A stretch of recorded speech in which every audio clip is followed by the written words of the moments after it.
after Infamous Second Son, Sucker Punch released another spin-off to finally wrap up the storyline. Infamous First Light is the final installment in the series, and it's available for download only from the PlayStation Store in most regions, while Europe and Australia received physical copies. The story centers around Fetch, the Neon Conduit, while she is imprisoned in Curdon Cay, and Augustine brazenly asks her to tell her the story before her arrest.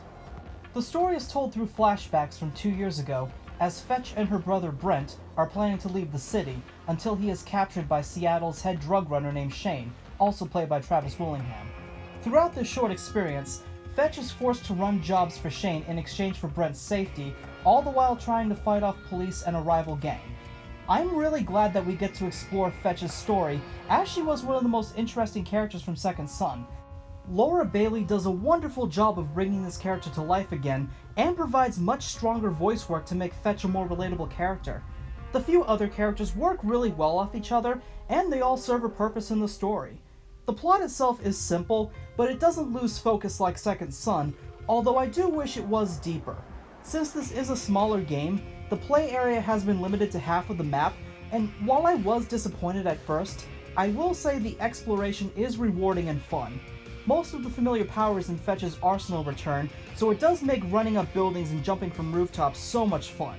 There are plenty of side objectives to take part in, such as these collectible neon lumens that you can use to upgrade your abilities, as well as optional races, graffiti spots, and police drones to destroy.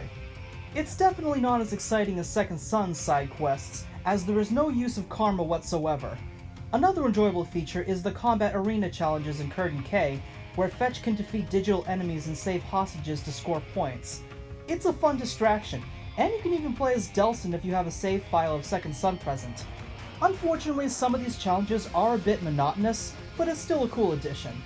I will say that this game is very well made, and gives a whole new feel to the city, and it plays well while offering more content than Festival of Blood. It's not perfect in any way, but I still got a good amount of enjoyment out of it, and I really loved playing through it again for this review. If you loved Infamous Second Son like I did, then I would easily recommend it. It doesn't do too much to expand on the lore or some of the other characters, but I will say that it is worth the money.